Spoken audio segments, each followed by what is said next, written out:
ناظرین، ہمارے ملک میں تعلیم کا شعبہ کئی مشکلات کا شکار ہے، کہیں اساتذہ کی کمی ہے تو کہیں سہولتوں کا فقدان۔ نصاب کے حوالے سے اگر دیکھا جائے تو اسکولوں کے معیار کے مطابق بھی اس میں زمین و آسمان کا فرق نظر آتا ہے۔ اس صورتحال کا جائزہ لیا ہے انیس اور ایمان نے اپنی اس رپورٹ میں۔ تعلیم کا حصول ہر دور کی ترقی پسند اقوام کی پہلی ترجیح رہا ہے۔ انسان کو اشرف المخلوقات کا لقب اس کے علم کی بنا پر ہی ملا ہے۔ پاکستان میں بچہ 5 سال کی عمر میں علم و ہنر کی دنیا میں قدم رکھتا ہے، یعنی اشرف المخلوقات اپنی اصل زندگی کا آغاز کرتا ہے اور یہیں سے طبقاتی تقسیم کا نہ ختم ہونے والا سلسلہ شروع ہو جاتا ہے۔ اس وقت ملک میں 5 مختلف قسم کے نظام تعلیم رائج ہیں۔ کچھ ایسے اسکول ہیں جو عام آدمی کی پہنچ سے بالکل باہر ہیں۔ ان کا معیار تو بہت اچھا ہوتا ہے، ان کے علم کا، ان کے نالج کا، لیکن پاکستانی معاشرے سے ان کا کوئی تعلق نہیں ہوتا۔ اس کے بعد دوسرے اسکول جو بنے ہوئے ہیں کمرشل بنیادوں پہ، تجارتی بنیادوں پہ، یہ اسکول جو ہیں یہ بچوں کو عام طور پہ وہ سلیبس پڑھاتے ہیں، وہ کتابیں پڑھاتے ہیں جو باہر سے تیار کی جاتی ہیں اور باہر کے تعلیمی اداروں میں پڑھائی جاتی ہیں۔ پھر اس کے بعد گورنمنٹ کے اسکولز آ جاتے ہیں۔ گورنمنٹ کے اسکولز میں بھی 2 طرح کے اسکولز ہیں۔ اس کے علاوہ ایک نظام وہ چل رہا ہے ساتھ ساتھ پیرلل ان سب کے متوازی، جو گھر گھر میں اسکول کھولے ہوئے ہیں۔ کہیں بھی آپ ایک بورڈ لگا لیں، اس پہ انگلش میڈیم لکھ دیں۔ یہ اپنی مرضی کا سلیبس بچوں کو پڑھاتے ہیں، اپنی مرضی سے جو کتابیں چاہتے ہیں وہ ریکمنڈ کرتے ہیں، اور عام طور پہ وہ کتابیں بھی خود ہی مہیا کرتے ہیں بچوں کو، اور اس سے جو منافع ہوتا ہے اس کو بھی وہ اپنی جیب میں ڈال لیتے ہیں۔ اس سب کا نتیجہ یہ ہوا ہے کہ ہمارے یہاں جو طبقاتی فرق ہے تعلیم کا وہ بہت زیادہ بڑھ گیا ہے۔ سرکاری تعلیمی اداروں سے فارغ ہونے والوں کی بہت کم تعداد میڈیکل یا انجینئرنگ کی تعلیم حاصل کر پاتی ہے، جبکہ زیادہ تر کا آخری ہدف ماسٹرز ڈگری کا حصول ہوتا ہے، جو عملی زندگی میں کلرکی کے سوا کچھ نہیں دیتی۔ ہمارا ایک اپنا نظام ہے، ہمارا اپنا ایک سلیبس ہے، ہماری اپنی ایک آئیڈیالوجی ہے۔ ہم اس آئیڈیالوجی کے تحت جو ہے سلیبس بناتے ہیں۔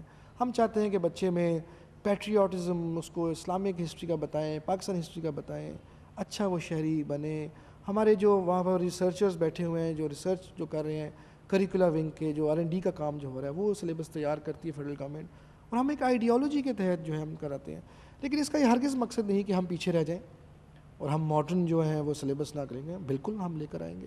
ہم کتابیں چینج کرتے ہیں، ابھی ہم نے کتابیں چینج کی ہیں۔ ہم نے کریکولا ریوائز کیا تو ہم نے دوسرے جو ڈیولپڈ کنٹریز ہیں، جو ہمارے نیبرنگ کنٹریز ہیں، جو ڈیولپنگ کنٹریز ہیں، ان کے کریکولا اور ان کی ٹیکسٹ بکس کو ہم نے دیکھا۔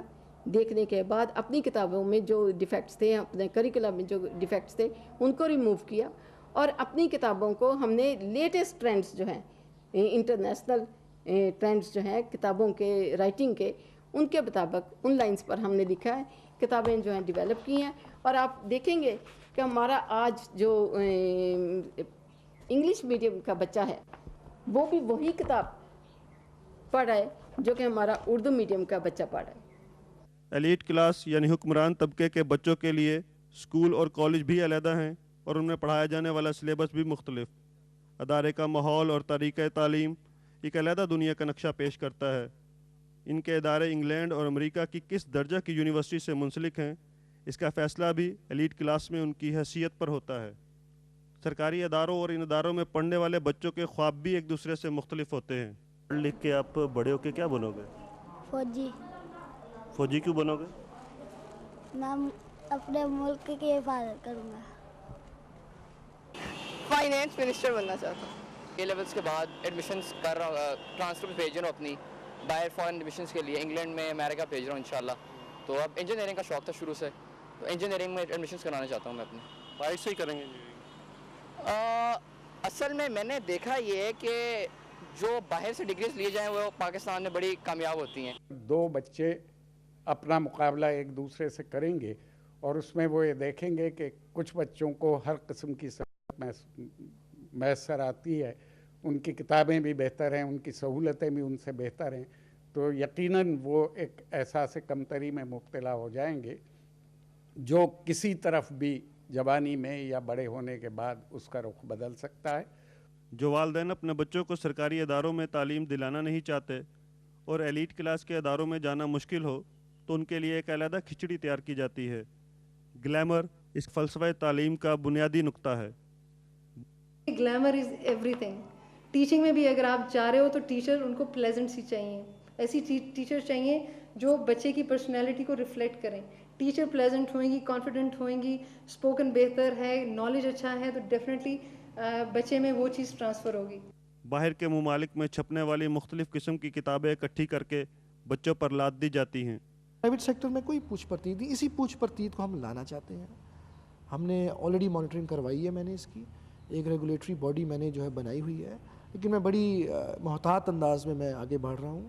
ہم ان کو کوئی فیلنگ نہیں دینا چاہتے کہ ہم ان کے خلاف ہیں، ہم یہ ہرگز ان کو نہیں فیلنگ دینا چاہتے، نہ ہی ہم ان کے خلاف ہیں۔ ہم تو چاہتے ہیں کہ معیاری سکولز چلیں، معیاری سکولز نئے بنیں، بچوں کو ماڈرن تعلیم ملے۔ ملک میں قائم نظام تعلیم کو ایک واضح سمت دیے بغیر ترقی یافتہ قوموں کی صف میں شامل ہونے کا خواب ایک شراب کے سوا کچھ نہیں۔ انیس الرحمان، پاکستان ٹیلی ویژن نیوز، لاہور۔